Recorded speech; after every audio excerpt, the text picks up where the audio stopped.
എല്ലാവർക്കും നമസ്കാരം. Indian എയർഫോഴ്സിലേക്ക് 3 notifications വന്നിരിക്കുകയാണ്.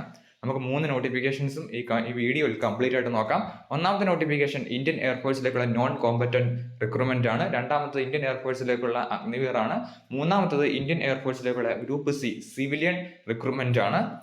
സോ വന്നിരിക്കുന്ന നോട്ടിഫിക്കേഷൻസ് നമുക്ക് ഓരോന്നും 1 by 1 ആയിട്ട് നോക്കാം. ആദ്യം നോക്കാൻ പോകുന്നത് നോൺ കോമ്പറ്റന്റ് വേക്കൻസി ആണ്. ഏജ് ലിമിറ്റ് 2 ജാനുവരി 2004 2 ജൂലൈ 2007 ഈ ഡേറ്റ് ഉൾപ്പെടെ ജനിച്ചവർക്ക് ഈ റിക്രൂട്ട്മെന്റിൽ അപേക്ഷിക്കാൻ സാധിക്കുന്നതാണ്. ക്വാളിഫിക്കേഷൻ 10ാം ക്ലാസ് ആണ്. നോൺ കോമ്പറ്റന്റ് വേക്കൻസിയിലേക്ക് 10ാം ക്ലാസ് ആണ് ക്വാളിഫിക്കേഷൻ ആയിട്ട് പറഞ്ഞിരിക്കുന്നത്. ഹൈറ്റ് 152 സെന്റിമീറ്റർ ആണ് ഹൈറ്റ് ആയിട്ട് പറഞ്ഞിരിക്കുന്നത്. വേക്കൻസി കേരളത്തിൽ വേക്കൻസി തിരുവനന്തപുരത്താണ് വന്നിരിക്കുന്നത്. ഇതിൽ കൊടുത്തിട്ടുണ്ട്. ഇതിനകത്ത് 13ാമത്തെ തിരുവനന്തപുരമാണ് വേക്കൻസി. അതുപോലെ തന്നെ 17ാമത്തതും തിരുവനന്തപുരത്തേക്കാണ് വേക്കൻസി വന്നിരിക്കുന്നത്. സോ അപേക്ഷിക്കാൻ ആഗ്രഹിക്കുന്ന നോൺ കോമ്പറ്റന്റ് വേക്കൻസിയിലേക്ക് അപേക്ഷിക്കുക. നമുക്ക് രണ്ടാമത്തെ നോട്ടിഫിക്കേഷൻ നോക്കാം. രണ്ടാമത്തെ നോട്ടിഫിക്കേഷൻ ഇന്ത്യൻ എയർഫോഴ്സിലേക്കുള്ള അഗ്നിവീർ നോട്ടിഫിക്കേഷൻ ആണ്. 29 ഓഗസ്റ്റ് വരെ അപേക്ഷിക്കാൻ സാധിക്കുന്നതാണ്. റിക്രൂട്ട്മെന്റ് ആദ്യം ഫിസിക്കൽ ആണ് ഉണ്ടായിരിക്കുന്നത്. ഫിസിക്കൽ ഇവന്റ് ടെസ്റ്റ് ആണ് ഉണ്ടായിരിക്കുന്നത്. 18 മുതൽ 20 സെപ്റ്റംബർ വരെ നടത്തും എന്നാണ് പറഞ്ഞിരിക്കുന്നത്.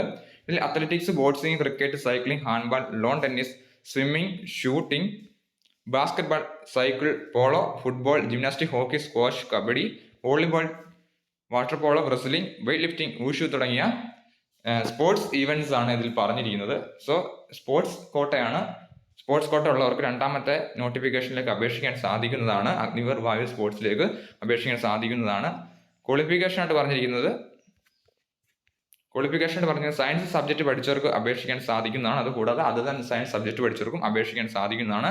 50% മാർക്ക് ഉണ്ടായിരിക്കണം എന്ന് പറഞ്ഞിട്ടുണ്ട് ഇംഗ്ലീഷിൽ.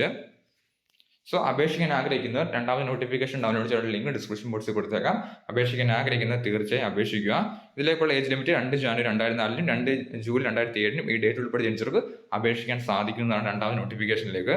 സോ നമുക്ക് മൂന്നാമത്തെ നോട്ടിഫിക്കേഷൻ നോക്കാം. മൂന്നാമത്തത് ഇന്ത്യൻ എയർഫോഴ്സിലേക്കുള്ള സിവിലിയൻ റിക്രൂട്ട്മെന്റ് ആണ്. റിക്രൂട്ട്മെന്റിലേക്ക് 10ാം ക്ലാസ് ഉള്ളവർക്ക് +2 ഉള്ളവർക്ക് അപേക്ഷിക്കാൻ സാധിക്കുന്നതാണ് ലോവർ ഡിവിഷൻ ക്ലർക്കിലേക്ക്. അതുപോലെ തന്നെ ഹിന്ദി ടൈപ്പിസ്റ്റ്, ഡ്രൈവർ തുടങ്ങിയ തസ്തികയാണ് വിളിച്ചിരിക്കുന്നത്. 10ാം ക്ലാസ് ഉള്ളവർക്ക് അപേക്ഷിക്കാം. +2 ഉള്ളവർക്ക് അപേക്ഷിക്കാൻ സാധിക്കുന്ന ലോവർ ഡിവിഷൻ ക്ലർക്കും 10ാം ക്ലാസ് ഉള്ളവർക്ക് ഡ്രൈവർ തസ്തികയിലേക്ക് അപേക്ഷിക്കാൻ സാധിക്കുന്നതാണ്. കൂടാതെ സ്ഥിര ജോലിയാണ്. 27 വയസ്സുള്ളവർക്ക് അപേക്ഷിക്കാൻ സാധിക്കുന്നതാണ്. ധാരാളം എയർഫോഴ്സ് സ്റ്റേഷനിലേക്കാണ് വേക്കൻസി വന്നിരിക്കുന്നത്. ഈ നോട്ടിഫിക്കേഷൻ 182 വേക്കൻസിയാണ് റിപ്പോർട്ട് ചെയ്തിരിക്കുന്നത് സിവിലിയൻ റിക്രൂട്ട്മെന്റിലേക്ക്.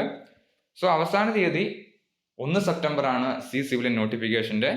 ഇപ്പോൾ അപേക്ഷിക്കാൻ ആഗ്രഹിക്കുന്നവർ അപേക്ഷിക്കുക. ഓഫ്ലൈനായിട്ടാണ് അപേക്ഷിക്കാൻ സാധിക്കുന്നത്. ബാംഗ്ലൂരും ചെന്നൈയിലൊക്കെ വേക്കൻസി ഉണ്ട്. അപേക്ഷിക്കാൻ ആഗ്രഹിക്കുന്നവർ അപേക്ഷിക്കുക. നോട്ടിഫിക്കേഷൻ ഡൗൺലോഡ് ചെയ്യാനുള്ള ലിങ്ക് ഡിസ്ക്രിപ്ഷൻ ബോക്സിൽ കൊടുത്തേക്കാം. സോ വീഡിയോ ഉപകാരപ്പെട്ടെങ്കിൽ മറക്കരുത്. അതൊരു സംശയം ഉണ്ടെങ്കിൽ തീർച്ചയായും കമന്റ് ചെയ്യാം. Army, navy, air force, SSC join notification ഉടൻ ലഭിക്കാൻ ഈ channel subscribe. Video. Vande Mataram.